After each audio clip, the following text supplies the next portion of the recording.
Convido a todos a se levantarem para a leitura da sentença. Senhores doutores aqui presentes, antes de iniciar a leitura da sentença, eu queria retribuir as palavras a mim dirigida no início dos debates. Doutor Lucas, é sempre um prazer. É o segundo júri que já fazemos. Teremos aí alguns mais durante esse ano. Durante a urgência também é sempre um prazer estar com o doutor. Eu sei que quando tem uma urgência, um júri com o doutor, eu posso ficar tranquilo em relação à urbanidade, em relação à técnica. Só tenho elogios aí. Obrigada pela boa recepção que eu tive aqui no Faxinal, apesar de já estar aqui há um ano. Doutor João, foi um prazer. É o segundo júri do doutor. Eu fiquei sabendo que hoje o doutor já trabalhou ali no gabinete com o doutor Norton. É sempre bom a gente ver que o estágio ali, o estágio na assessoria, serviu para muito conhecimento jurídico. O doutor foi bastante tranquilo aqui nosso júri. Eu não tenho, pelo contrário, os doutores se trataram com humanidade, não tivemos nenhuma intercorrência. Espero aí vê-lo novamente nas audiências, com certeza. Mas quem sabe no júri, se não esse ano, nos próximos anos aí, aqui em Faxinal. Eu queria agradecer aos policiais militares. Nós temos a equipe de Londrina, soldado Sidney, soldado Cristóvão, policial penal Fábio e o sargento Reginaldo. Muito obrigada. Os senhores saíram lá de Londrina, 8 horas da manhã, estão aqui com a gente o dia inteiro. Eu sei o tanto que é complicado e difícil o serviço dos senhores. Então, eu queria agradecer nominalmente a toda a Polícia Militar. Por isso que eu vou agradecer. Eu acredito que a de Faxinal não esteja... não estão aqui, né? Eu achei que eu tinha visto. A de Faxinal também, os policiais militares daqui, eu só tenho a agradecer. O vigilante do fórum, Bruno, não está aqui dessa vez. Está aí? Oi, Bruno, obrigada aí mais uma vez por estar junto com a gente. Todos os dias, na verdade, eu sei que eu chego aqui no fórum, vou embora, vocês me acompanham, a hora que for, eu me sinto segura aí pelo trabalho dos senhores. Os servidores, a Silvia aqui, que me acompanha nas audiências todos os dias, hoje também aqui, firme e forte. A Heloísa, estagiária, foi embora. A Thalita e a Silvana, que não estão aqui, mas sem elas o júri não aconteceria. Os oficiais de justiça, Sérgio e Wagner, muito obrigada. Todas essas pessoas que eu agradeci são servidores públicos, que sem eles não aconteceria esse júri. Então, cada um faz a sua função, nós somos ali uma máquina na engrenagem. Então, cada um tem a sua função e eu agradeço bastante aí todo mundo. Senhor Everson, também, o senhor pode ficar tranquilo, pode sair daqui bem com a cabeça erguida. O senhor teve uma defesa brilhante. O Ministério Público também fez a função dele. Então, o senhor realmente hoje teve uma ampla defesa, teve direito contraditório, todos os princípios constitucionais dos senhores foram respeitados. Então, o senhor pode sair daqui tranquilo. Aos familiares também, que até agora é tão difícil, né? E por último, aos jurados, eu também gosto, assim como o doutor Lucas, eu vou falar. Aí a minha lista, meu Deus. Aí, doutor. Pronto. Os seguintes jurados: senhora Demi, senhor Dirley, senhora Gisele, senhor Guilherme, senhora Mara, senhora Maria Aparecida e senhora Valquíria. É isso mesmo, né? Isso mesmo, falei o nome de todo mundo. Muito obrigada mesmo pela presença dos senhores. Foi um prazer. Temos aqui professoras, que é uma das profissões mais nobres aí que temos. E as senhoras sabem o tanto que é importante o exercício da nossa cidadania. Então, essa função aqui para o jurado, assim como o voto, é um exercício direto da cidadania, que a gente tem ali de influir realmente na nossa sociedade. É um direito, é um princípio constitucional ali que realmente o Constituinte, lá em 88, manteve o Tribunal do Júri. Há controvérsias, mas eu sou bastante favorável justamente porque o senhor Everson foi julgado por seus pares. Então, os senhores podem sair daqui também com cabeça erguida. Os senhores representam a sociedade de Faxinal, e bem representam a sociedade de Faxinal. Muito obrigada, eu sei que é cansativo. Nessa sociedade nossa tecnológica, a gente ficar sem o celular ali o dia inteiro é complicado. Mas foi um prazer. Espero vê-los novamente. Quem já participou, quem foi a primeira vez. Teremos aí uns novos júris aqui na comarca. E estamos aqui. Muito obrigada mesmo. Isso dito, vou fazer a leitura da sentença. O Everson Cordeiro Barbosa, brasileiro, nascido em 30 de maio de 97, com 23 anos de idade na data dos fatos, foi pronunciado como incurso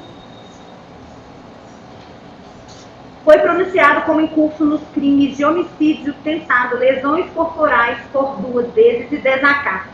O acusado foi submetido a julgamento nesta data, 8 de abril de 2022, pelo egrégio Tribunal de Júri dessa comarca de Faxinal. Em plenário, o outro promotor de justiça pugnou pela condenação do acusado nas sanções do crime de homicídio qualificado tentado em face da vítima Hilda dos Santos Menezes. Lesões corporais em face da vítima Igor Martins Santana e Vitor Gaspar e de desacato. A seu turno, o ilustre defensor pugnou pela desclassificação do delito de homicídio qualificado tentado em face da vítima Hilda dos Santos Menezes.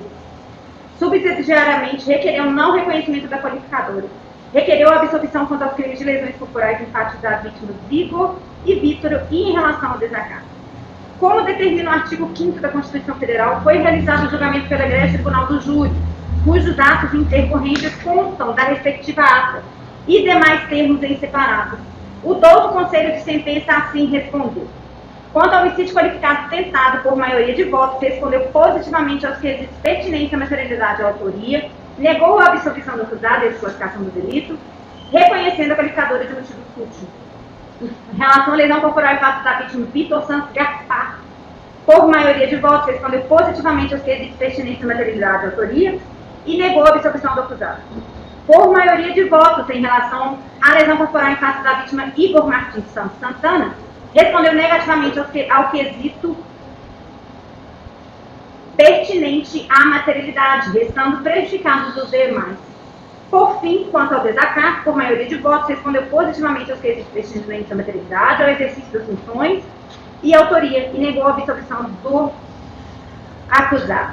Ante o exposto em vista das diretrizes legais e constitucionais que amparam o juramento pelo Tribunal do Júri, declaro a condenação do réu Everson Cordeiro Barbosa, já qualificado, dando como incurso nas sanções do artigo 121, parágrafo 2º, inciso 2, concominado com o artigo 14, inciso 2, concominado com o artigo 129, caput e 331, todos do Código Penal, em concurso material na forma de 69 do Código Penal.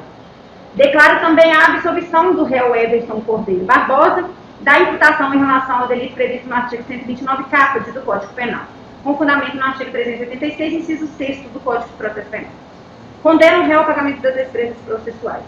Com isso, em obediência ao princípio constitucional da individualização da pena, passa a fixar a pena do réu do crime de homicídio qualificado tentado, quando a culpabilidade é natural à espécie. Apesar que o réu é reincidente e possui condenação transitada em julgado, deixa de considerar nessa fase a proibição da incidência de bis in idem. Conduta social não anusar os elementos suficientes que demonstram a vida do réu à sociedade. Não dispondo de meios para determinar a personalidade do agente, também deixa de valorar a circunstância. Considera que o motivo do crime ou a causa do seu cometimento deixa de considerar o motivo do crime, eis que o motivo do fútil já foi considerado como qualificadora. Não há elementos negativos acerca das circunstâncias ou modus operandi do crime, portanto não será valorada.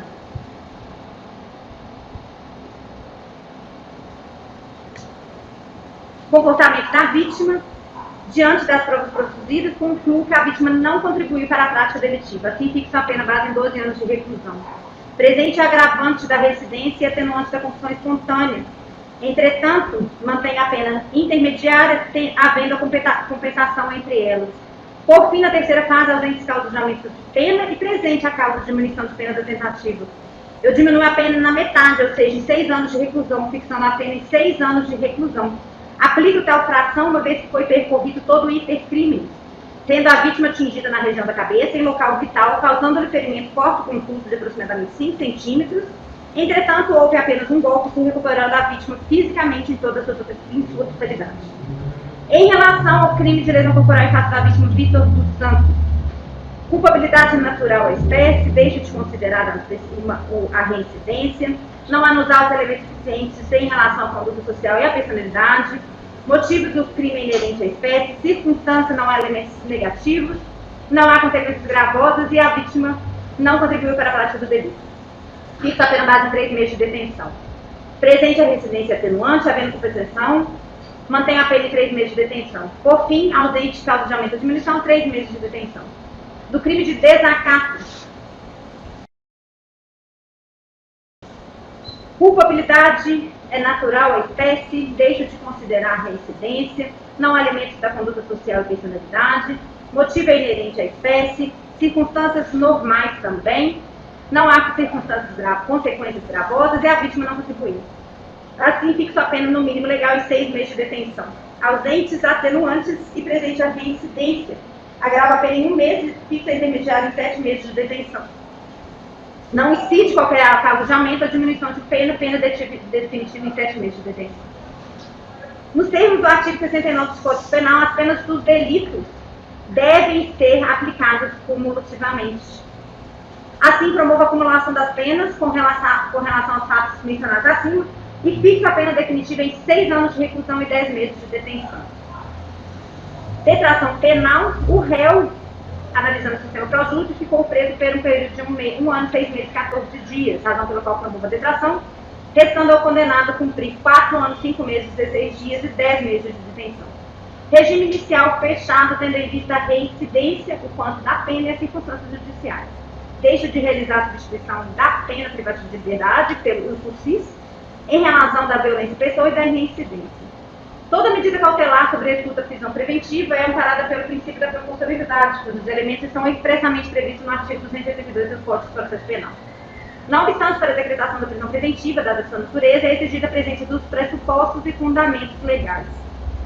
No caso em apreço, friso que não houve qualquer alteração fática capaz de permitir a revogação da prisão preventiva, nos termos do artigo 316 do Código de Processo Penal. Presente a materialidade e autoria do delito e apresentando a liberdade do réu risco para a ordem pública. Tendo em vista a sua residência e a quantidade de pena aplicada. Assim, mantém a prisão preventiva anteriormente decretada.